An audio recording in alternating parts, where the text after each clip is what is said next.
Chapter 88, Ghost Fire Top, The Unlocking Incantation. They'd come to Mount Tonglu as well. Guzi is here. Does that mean Chirong has come too? Shilian wondered.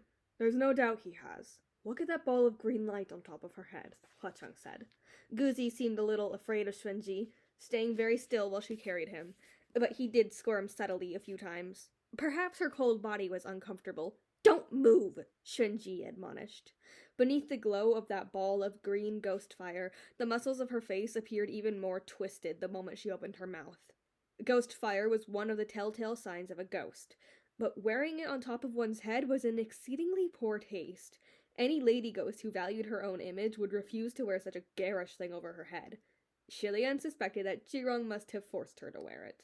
The green flames and red wedding robes formed a shocking contrast that assaulted the eyes. It was a more depressing sight than a sect leader forcing his disciples to wear extremely ugly uniforms. Jia, my tummy doesn't feel good after drinking that water, Guzi pleaded, his eyes brimming with tears. Water? Shilian broke out in a cold sweat. Hordes of corpse-eating rats were swimming through the water here. While it might not be toxic, children had weaker constitutions and might suffer diarrhea after drinking it. Xuanji was obviously the type who didn't like children, and she had very little patience for him. Hang on for a bit. We'll be back soon. Their backs disappeared, and they became one with the darkness ahead. No need to say another word. Shilian and Huacheng quietly trailed in their footsteps. After following Xuanji around a few turns, they came upon a large street, and at the end of the street was a particularly lavish house. There were voices coming from within. It was surely their destination. Under the cover of shadow, Shilian and Huacheng dashed ahead and hopped onto the roof of the house. They peered inside through the cracks. Sure enough, Chirong was sloppily lounging in the center of the mansion's main hall. He had hauled in dozens of stone statues and positioned them so their heads were facing him. Because the stone people were all sprawled on the ground, they looked like they were in complete submission to him. He was basking in this fake prostration while munching on a bloody arm. He looked quite pleased with himself. In the corner of the room sat several farmers, and there was someone else among them with his head bowed low and no presence to speak of. It was Yinyu. As they suspected, he had been captured by Chirong. No one was bound by rope, but there were balls of bright green ghost fire hanging over every captive's head. Upon closer inspection, these ghost fires were different from the ornamental one on top of Xuanji's head. These had grown faces, with all 5 senses. Their narrowed eyes stared downward, and their expressions were treacherous and wicked. All were steadfastly watchful of the person below them. Those balls of fire must be doing something, Shilian whispered. It's Chirong's ghost fire, Locke, Huacheng replied. Once that fire sets its sights on you, if you dare try to escape, it will shriek at the top of its lungs. Then, the hostage will be burned to death in an instant when the spell is activated. Chirong was munching on the severed arm with relish when Xuanji's voice rang from outside. My lord, I've returned. He immediately threw the arm away and wiped his blood-covered mouth. Shilian was somewhat amazed. What was that gesture? Did he not want someone to see? Had the day come when Chirong knew shame? Could he actually be embarrassed by someone witnessing the way he ate? Before Xuanji entered, she set Guzi down. Guzi scurried in with a ta-ta-ta and rushed straight to Chirong's side. But when he saw him, he pointed an accusing finger and shouted, Dad is secretly eating bad things again. I'm not, Chirong retaliated. I smell it. Your breath stinks when you eat bad stuff, Guzi accused. Chirong raised his hand and huffed a couple breaths against his palm, and his expression showed that he could smell the blood reeking from his own mouth. Without any way to deny it, he grew annoyed. God damn it! Xuanji! Why did you bring him back so suddenly? Didn't I say to walk him around a bit longer while I ate? Xuanji walked in, visibly peeved. He was making a fuss about a tummy ache after he drank water, so I brought him back early, she explained. My lord, please don't make me take care of children anymore. I don't know how to deal with him. Chirong glared. What? Aren't you a woman, ghost? How could a woman not like taking care of children? You're disqualified. But it's not even my own child, Xuanji countered. Guzi tugged at the hem of Chirong's sleeve. Dad, don't eat those things anymore. They're not good for you. Chirong was growing annoyed by his nagging and scolded him. Go outside, go! Don't hang around here to annoy people. What is this? Kids sticking their noses in grown-ups' business? Go out and play by yourself. With that, Guzi could only drag his feet and go outside to play in the mud by himself, glancing at the ground in the corner as he left. Only when he was gone did Xuanji speak up. My lord, I really don't understand. Why must you bring him along if you think he is annoying? He's been hungry, thirsty, and weepy and sickly the entire way. If we hadn't bumped into that mountain spirit and managed to ride it here, we would surely be lagging behind. Chirong laughed wryly. My chief son is determined to call me dad, so just let him. What rubbish. It's because I'm gonna eat that dumb little pecker, of course. A kid's meat is so tender. Even without seasoning, it'll be flavorful enough. Then why hasn't my lord eaten him yet? Xuanji pressed. Greedy green light flashed in Chirong's eyes. You don't understand anything. I'll kill him after he's fattened up. I'm saving the best for last. Besides, we still have so many rations left. There's no rush. With the subject of rations raised, Xuanji peered at Yinyu. I think this new one you captured is suspicious. Very, very suspicious. My lord, did you figure out where he came from? Knowing how much Chiang despised Huacheng, he would have eaten Yinyu immediately if he had known how his new captive was Huacheng's subordinate. Yeah, I got it out of him. This bastard came with the Rainmaster to help, Chirong replied. A weak sense of presence and an unremarkable personality were sometimes a good thing. People wouldn't immediately link someone like Yinyu with someone like Crimson Rain's flower. It seemed Yinyu had successfully deceived Chirong about his identity, and Shilian sighed a breath of relief. Xuanji's face, however, dropped. Yushi Huang has already chased us here. Nah, Chirong said. This bastard from the found this underground city by accident, same as us. The Rainmaster hadn't discovered us yet. God fucking damn it! He suddenly cussed. Why is the Rainmaster so hard to deal with? Chasing us and smacking us around all this way, forcing us to hide down here. We only nabbed a couple of those hicks to eat. Why so stingy? These heavenly officials, I just knew none of them were any good. So narrow-minded and miserly. Chirong was always so self-righteous. Those farmers had been minding their own business when he snatched them all up with his wretched hands, and he had the gall to scorn their master for not being generous enough to provide him with a few more. His speech made Shilian's fists itch. Why don't we just release these people? Xuanji said. Chirong, however, seemed to think the very idea embarrassing.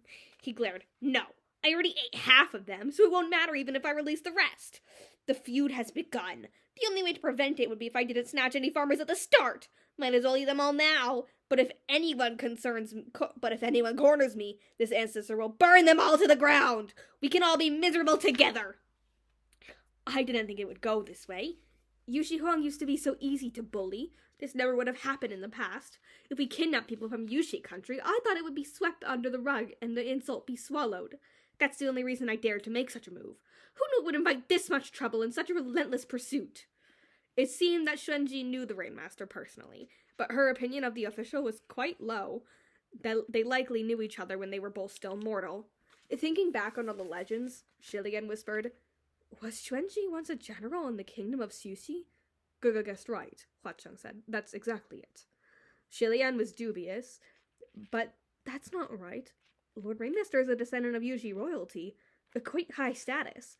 Xuanji was only a general, a subject. How could she look down on her monarch like that? She went as far as saying easily bullied.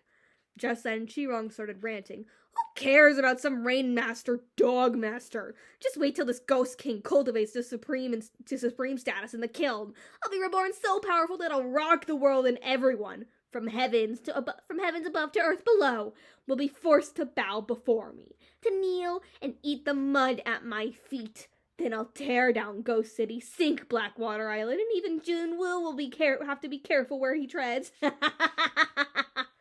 Listening to him rattle off so much bullshit, happily imagining his future glory, other than an urge to laugh, Shilian felt nothing. Huacheng, on the other hand, didn't even bother with laughing. Chirong then assured Xuanji, when the time comes, I'll chop off Pei Ming's dick for you to play with and make him your slave. Xuanji clenched her fists at the mention of the name, a trace of life flashing on her deathly pale face. No need. As long as my lord promises to give him to me and allows me to handle him myself, Xuanji will be infinitely grateful. When the matter didn't concern Pei Ming, Xuanji looked like a fairly normal ghost woman.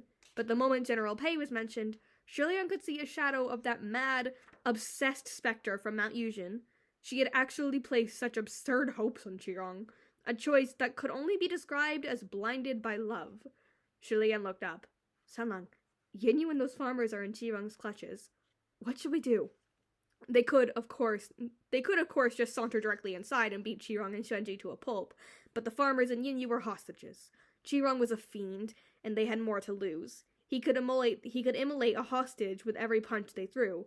Just as he said, he could burn it all to the ground if they cornered him. Hua Cheng wasn't the least bit anxious. There's an unlocking incantation for Qirong's ghost fire locks. First, let's think of a way to wheedle it out of him. Who will do that, and how? We certainly can't, Shilian said. As soon as he posed the question, their eyes simultaneously fell on Guzi, who was playing with the mud outside the mansion. After a momentary pause, Shilian said, That won't do. It's too dangerous. Qirong is already thinking about eating Guzi. What if he suspects the boy is trying to trick him? Whether that brain of his can even detect trickery aside, Hua Cheng said, if he tries to do anything to the child, we'll just rescue him. Maybe Gogo should be more worried about whether the child has been permanently damaged by this extended period of proximity to Qirong, and whether his mental state is still normal. Judging by Guzi's reaction earlier, he probably isn't that bad off, Shilian said. Let's give it a try then. Hua Cheng opened his palm flat and released a particularly tiny silver butterfly. It languidly fluttered down. Qirong and Xuanji were still talking inside the house, and Guzi was outside drawing in the mud, a picture of a big person holding hands with a smaller person. Suddenly, he spotted a silver butterfly that was glowing slightly. He looked up at once, his eyes wide, and was just about to exclaim, Wow! When a whisper came from the creature. Guzi, don't speak. The moment you speak, I'll disappear. It's me. Do you remember me? If Guzi had yelled anyway, Hua Cheng would have just had the silver butterfly confound his mind. But Guzi covered his own mouth obediently. I remember the scrap-collecting Guga's voice, he whispered back. What a good memory you have, Shilian laughed awkwardly. Yes, that's right, that's me. The scrap-collecting guy. Sneak over to the side of the house for a moment, and don't let your dad see you. Guzi nodded. He rose to his feet and was about to sneak away, but Qirong immediately noticed. Hey! Don't run around randomly, you hear me? He yelled from inside. Run off around here and the big rats will eat you. Get back here! The silver butterfly flew off at once and hid. Guzi's eyes widened. I'm going to pee, he answered. Qirong clicked his tongue. Kids are so full of piss and shit! And then he stopped caring. Guzi scampered to the side and whispered again. Scrap Guga, Scrap Guga. Just Daozhong is fine, Shilian said from the roof. Scrap Guga sounds a little weird. Guzi, those people your dad kidnapped are very pitiful. They're servants from someone else's household, and their master will keep chasing after your dad to beat him up. Will you help us set them free? I know, Guzi said. They're from the house of the god riding the big black ox. He scratched his head. I want to let them go too, but my dad is sick. He said he has to eat human flesh to get better, and that eating human flesh is normal. I'm still little, and he'll teach me how to eat it when I'm bigger. But I don't think it's a very good idea. It's more than just not a good idea, Shilian thought. This is a close call. Having remained by Qirong's side for so long, Guzi's morals were beginning to go astray. If he was dragged down the wrong path for much longer, he might start believing that this kind of life is normal, and think nothing of eating human flesh. It's definitely not a good idea, Shilian said quickly. Eating human flesh will make you very sick. The ghosts of any people you eat will haunt you and your dad. Your dad isn't sick. He's just a glutton who refuses to give up something he likes. You have to figure out a way to stop him from ever eating that stuff again. Otherwise, you won't have a dad anymore. What should I do? Guzi asked, clearly alarmed. Hua Cheng turned to Shilian. Guga, let me. He said a few words to the silver butterfly, and Guzi listened on the other end, trying hard to remember everything. Once he was done, Hua Cheng looked up again. Let's lure Xuanji out of the way first, he told Shilian. Inside the house, Xuanji said, I still think this one is suspicious. He says he's a servant of Yushi Hong, but he's covered with ghost chi. I think he's lying. I'll question him some more. After seeing Guzi scurry away, Qirong took the opportunity to turn his back to the door and start munching on the arm again. Sure, he vaguely replied. Aside from the fact that Xuanji went mad whenever she ran into Pei Ming, she was otherwise much more detail-oriented and cautious than Qirong. She was a woman, after all. Besides, Guzi was a little scared of her, so the chances of him fumbling was higher with her around.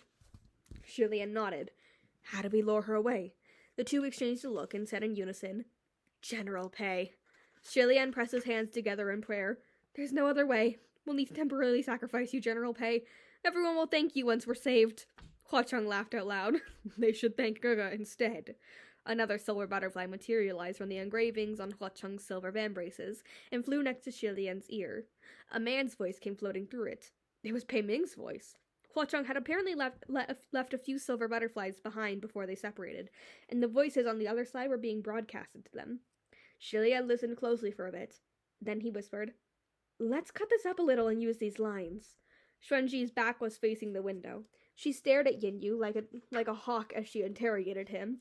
"In Yushi country, I'm responsible for attending to hungry ghosts who have nowhere to turn," Yin Yu answered, acting like an honest and dutiful soul. "When they wander to our doorstep, I give them a handful of rice and send them on their way, which is why I have ghost sheet on me." The other hostages were real farmers of Yushi country. While there certainly were those who gave such relief to wandering ghosts, he was definitely not one of them. They knew he was making things up, but no one made a sound. Chirong chortled. "Oh, I'm a hungry ghost too. Why not give me some relief? I'm being hunted down over just a few farmers, Ian. What's up with your boss? That cheapskate, pretending to be so generous?" Shenji, on the other hand, treated the comment with open disdain. "There are so many hungry ghosts in the world. How can you bring relief to them all? It's nothing but an act." Just then, a silver butterfly with its light concealed flew soundlessly behind her. It flashed its light once before it hid. All the hostages saw, but they remained composed, with unspoken understanding. Everyone pretended they didn't see anything. Xuanji was about to continue the interrogation when she seemed to hear the voice of a man. "If that's the case, these first. Do you any more? Give here. If that's the case, roast these rats first. Do you have any more snakes? Give them here." When Xilian had first heard Pei Ming say it, he was filled with both shock and pity. Some corpse-eating rats must have approached them, and Pei Ming must have thought they were normal rats and killed them to serve as a meal for Pei Xiu. Would eating such creatures cause problems? They had to hurry back soon. However, the effect was fascinating after Hua Cheng muted some parts from the line. Now it sounded like the words meant something, but their meaning couldn't be understood. When Xuanji heard it, she shuddered violently and whipped her head around. But the silver butterfly was cunningly agile. It emitted no light, and it had long since fluttered to the side and hidden by the time she turned around. Uncertain, Xuanji turned back to question the hostages. "Did any of you hear something just now? Did you see anything?" Yin Yu took the lead and shook his head, and the rest of the hostages did the same, all appearing honest and timid. Chirong looked over with his mouth covered in blood. "What did you hear?" Xuanji was slightly confused. "I thought I heard Pei Ming's voice." "Huh? You're probably delusional," Chirong said. "I haven't heard anything." The silver butterfly pressed close to Xuanji so no one else could hear the voices it transmitted. Xuanji was doubtful. "Really? But I keep feeling that. Maybe he's close by." She was bewildered for a moment before she heaved a sigh. "Perhaps this is what they call lover's intuition. My lord, why don't I go out and take another look around?" Xilian hadn't expected it to go this smoothly. He silently clenched his fists and looked up to flash Hua Cheng a smile. Hua Cheng smiled back. However, Chirong unexpectedly rained on his parade. "Didn't you go once already? Intuition, my ass. It's delusion for sure. You do nothing but think of him 800 times a day. Of course you're delusional." It appeared Xuanji was slightly convinced by his assurance. Though still unsure, she seemed to relent on her plan to leave. Xilian wasn't discouraged by the failure of this attempt, though, because he had more lines where that came from. Xuanji was just about to continue her interrogation when she heard Pei Ming's voice once more. "You silly little thing! Come here, I'll teach you." A moment later, a young girl's voice could be heard. "Please, General Pei. I've done it once. I'm experienced now. Let me do it." That was, of course, Pei Ming instructing Ban Yue how to roast corpse-eating rats for little Pei to eat. But it sounded like something completely different to Xuanji's ears. His disdainful dismay became tender resignation, and her gloomy rejection became bashful timidity. Xuanji screeched, and a red sheen crawled over her eyes. The ghost fire on top of her head erupted, just like the jealous flames blazing in her heart. It's him for sure. He must be here. I sensed it. My heart sensed him." She pulled at her own hair and screamed, "Pei Ming, you're always like this. Which woman is it this time? I'm going to kill you." She continued to shriek as she leapt outside, dragging her two broken legs. Chi-Rong broke into curses. Hey! Shunji, what the fuck? How can you run that fast on those fucked up legs? Is that manhole really worth it? Jillian watched as Xuanji's stumbling, wobbling back disappeared, feeling somewhat mournful. Huacheng probably thought he was concerned for the safety of those back at the temple. No need to worry, he said. The Wrath Butterfly will lead her in the opposite direction. Even if she finds them, Roya is acting as a shield, and she won't be able to enter the protection circle. Let's end our business here quickly. Now that Shenji was gone, it was time for Guzi to enter the scene. He rose to his feet and wiped his muddy hands on his butt. Shilian was still a little worried. Will it really be all right? Trust me, Huacheng assured quietly. If this doesn't work, we'll find another way. There are plenty of other options. If necessary, we can destroy Chi-Rong's ability to speak forever. Then take our time coming up with an idea. By the time Guzi entered the house, Chi-Rong had already licked his hands clean of blood. When he saw him, he called out, "Son! Come here and massage chop your daddy's legs." Guzi did as he was told. He chopped obediently for a while before he asked, "Dad, are those people in the corner aren't bound by ropes? How come they still don't dare move?" Chi-Rong perked up at his question. "It's because they're so scared of your daddy that their legs are weak, of course." Guzi's eyes and mouth opened wide and round. "You're that amazing?" Chi-Rong's vanity was greatly satisfied, and he replied, "That's right. Look here. Today I'll show you how amazing your daddy is. You see that ball of fire? The moment I give the command, whoosh, they'll all burn to death. So of course they're afraid of me. And there are 2 more puny ghosts you need to remember." Guzi was nodding enthusiastically throughout his father's rant, like a little chick pecking at grain. Chi-Rong continued, "One is Huacheng. The other has the nickname Blackwater. They're 2 weak-ass nobodies, 2 wretches pretending to be great. They got a little lucky, but in reality their titles are hollow. Do you understand what a hollow title is? I'll teach you. It's a metaphor. It means they look like they're powerful on the surface. When it comes to true strength, they're nowhere near my level." Guzi looked like he sort of understood, but not quite. "Oh, they're just lucky. If I had their luck, I would be 10 times greater than they ever were," Chi-Rong added. "Just you wait. This time your daddy will break through this trial. I'll beat them black and blue and wipe the smiles off their faces. No one will dare look down on me again. Only I get to look down on people." He was full of fire, swinging his arms as he hollered. Guzi absolutely did not understand who or what he was talking about, but he still cheered, "You can do it, Dad!" On the roof, Shilian slapped a hand over his face. Chi-Rong's great speech had rendered him utterly speechless, all too aware of, and quite embarrassed by, the fact that Chi-Rong was his younger cousin. He turned to Huacheng. "So long this... Huacheng flashed a fake smile. "No need to worry about him, Gaga. He's full of memorable lines. This is just the tip of the iceberg. Throughout history, men all over the world have loved to brag. A breeze could blow the handkerchief of a brothel girl into a man's hand, and he would turn around and say that the most beautiful and renowned of all courtesans had fallen madly in love with him. Holding shoes and wiping benches for the emperor's mistress's uncle's grandson's cousin's mistress would be twisted into an important administrator position at the residence of the royal family, raising his status. Men who didn't brag were a rare species. Men who loved to brag primarily puffed themselves up to women, but bragging to their sons was a close second."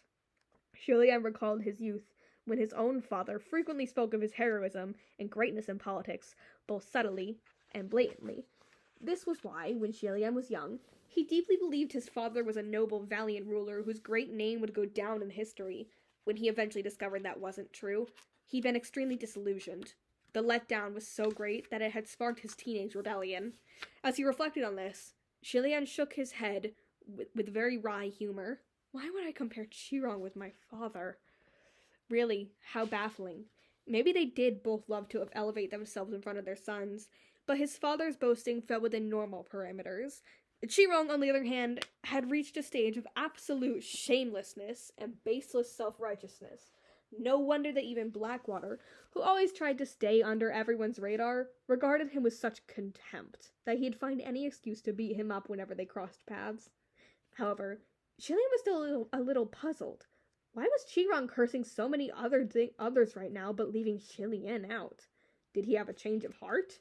Jillian could also understand a bit better now why Chirong was dragging his feet on devouring Guzi. If he bragged to a normal person, or someone a bit older with more life experience, they might not buy into it. Even if they agreed with him on the surface, it still wouldn't feel sincere, or the response would be overly glib and exaggerated, like Chirong's little ghost minions in the past. But Guzi's praise was different. Every word came from the bottom of his heart. He genuinely believed that his dad was the most powerful guy in the world. It had probably been a while since Chirong had bragged so heartily. Satisfied at last, he ended the rant. "You gotta be good, you hear me? If you don't listen to me, I'll put a ghost fire on you too," he threatened. Sure enough, Guzi was scared and hastily covered his own head. "No, I don't want to wear it." "Oh, yeah, Dad?" He remembered what Hua Chong and Shilian had taught him, and said nervously, "Once they have that green fire on their head, you won't be able to take it off them, right?" If he had asked, "Can you take it off them once they have it on?" Jirong might not have told the truth, but instead, coached by Hua Chong and Shilian, he phrased it as an expression of doubt. "You won't be able to take it off them, right?" Jirong kicked out on the spot and sent the head of one of the stone people flying. "Bullshit! If Daddy wants to lock, he'll lock. If he wants to unlock, he'll unlock. Watch. Dad will unlock one to show you." Then he pointed at a farmer and yelled, "Dog fuck Shilian!" Shilian had no comment. Neither did Hua Chong. The ghost fire on top of the farmer's head was extinguished, and he leapt to his feet. However, he didn't run very far before Chirong spat loudly. Another ball of a bright green ghost fire spewed from his mouth, which landed and loomed over the top of the farmer's head. Chirong laughed boisterously and patted Guzi's head. "What do you think? Your daddy's powerful, right?" On the roof, Shilian wiped sweat off his face. Hua Chong looked cool and aloof, but the tone of his voice was chilling. "I think that trash wants to be thrashed harder." He was cracking his knuckles, so Shilian said hurriedly, It's fine. He was tricked more easily than expected." They had originally taught Guzi many more ways to dig for information, but it seemed they wouldn't need any of them. And no wonder Chirong hadn't cursed Shilian either. It wasn't that he'd had a change of heart, but that cursing him had become the unlocking incantation. Chirong's feelings for Shilian clearly ran deep. At that point, there was no more reason for the two of them to keep hiding. They immediately smashed through the roof and jumped down. The massive crash made Chirong fall off his chair in surprise. "Who's there? Who's there?" And when he saw who it was, Dog! Chirong probably wanted to curse at him, but he quickly covered his mouth, realizing that the phrase trying to burst out would free his prisoners. From the corner, one of the farmers said, "I think he just yelled at the incantation. So let's see if we can unlock each other." "Yeah, it's just some cursing, right?" Well, I kind of feel bad for that Shilian person. It's not like he's here. I should be fine." Hua Chong raised an eyebrow and looked their way. A bead of cold sweat rolled down Yinyu's forehead. I suggest you don't say it. Whether the person is here or not," Yinyu said, "the consequences could be even worse than our present situation." Across the room, Chirong grabbed Guzi to shield himself and switched up his lines of it. A dog mounted Shilian! You're shameless! You're spying! You're conniving!" Shilian frowned glumly. "What the heck is a dog mounted?" Chirong grew smug again. "Even if you knew the incantation, it's useless. Would you curse yourselves? Hua Chong, you can't say it either, can you?" Hua Chong scowled harder at this. His knuckles cracked a few more times, but Shilian didn't notice. Instead, he was baffled. "Well, sure, it's nothing." Then he recited the incantation several times with no hesitation. As each utterance could only release one person, the hostages now knew that he was the one being cursed at in the incantation, and they couldn't help but give him a thumbs up in their hearts, thinking, "He's brave enough to humiliate himself. A real man." However, none of the ghost fire locks atop their heads were unlocked by the attempt. Shilian's face changed slightly, and Chirong cackled. "You fell for it. If I'm not the one who's doing the unlocking, the incantation is pointless. You cursed yourself for nothing." A silver butterfly flew past Guzi's eyes. He blinked twice, his eyelids dropped, and he fell asleep in short order. Chirong was still cackling to himself when a forceful yank of his sleeve made him whirl around 18 times before crashing into a wall. "Don't fuck Shilian!" he blurted. After he cursed, the ball of ghost fire atop Yinyu's head disappeared. Yinyu immediately leapt to his feet and dodged a good distance away. Chirong instantly covered his mouth, knowing he had slipped up. Come, don't worry, don't hold yourself back," Shilian said pleasantly. "Release your true self. Keep cursing." He spoke with such serenity as he rolled up his sleeves and grabbed hold of Chirong. The ghost didn't fully understand what he meant by that, so he yelled with all he had, "Go ahead, hit me! Even if you beat me to death, I won't say that phrase again!" Next to them, Hua Cheng said with an icy voice, "Perfect. Exactly the way I want it." Qirong turned his head. He saw that Hua Cheng was smiling at him with an incredibly fake smile, but it still disappeared in the blink of an eye. Hua Cheng then slammed Qirong's head several more centimeters into the ground. Hua Cheng yanked his head out, and Qirong roared aloud, "You dare treat me like this? I've had it! I'll burn everyone! We can all die together! Dog Hua Cheng, burn up!" It seemed that Dog Hua Cheng was the other half of the incantation meant to initiate incineration, but after he yelled it, there were no cries nor wails from anyone. He opened his eyes in confusion. The farmers were all fine, and they stood watching him from the other end of the room. Qirong was dumbfounded. "What's going on? How come none of you died? Go die! Who released you?" "You did," Shilian said. He pointed at a silver butterfly on the other side, which was broadcasting the exact same roar from earlier. "You cursed yourself for nothing!" The wrath butterfly had recorded everything. It had copied his voice, including the incantation. They could infinitely unlock with that one curse alone. "Leave this plane," Hua Cheng said coldly. "Sorry, no one's coming with you." With another violent strike, Qirong was bashed underground. After the smoke finally cleared up, all the farmers all walked up and circled around to see. Can he still be fished up?" Inyu hopped down into the deep crater that Hua Cheng had punched, and jumped back out a moment later with a green Budawang in his hand. "Shengzhu, Your Highness, the green ghost Qirong has been collected." The vivid green Budawang was baring its teeth and rolling its eyes back. A long tongue spat as it dangled from its mouth. It looked like it was laughing at someone, but also like it was blustering and bollyhooing with all its might. In any case, it was in extremely poor taste. Even children would toss it aside in contempt if they saw it. Shiliang couldn't tell if Qirong's character had influenced the design, or if Hua Cheng purposely made him this way. "Don't give that thing to us. You hang on to it and keep it far, far away," Hua Cheng said. "Yes, sir," Ginyu acknowledged. To be honest, Shilian didn't really want to hold that thing either. He picked up Guzi from the ground. A few wrath butterflies came flying from a different direction, and landed on the back of Hua Cheng's hand.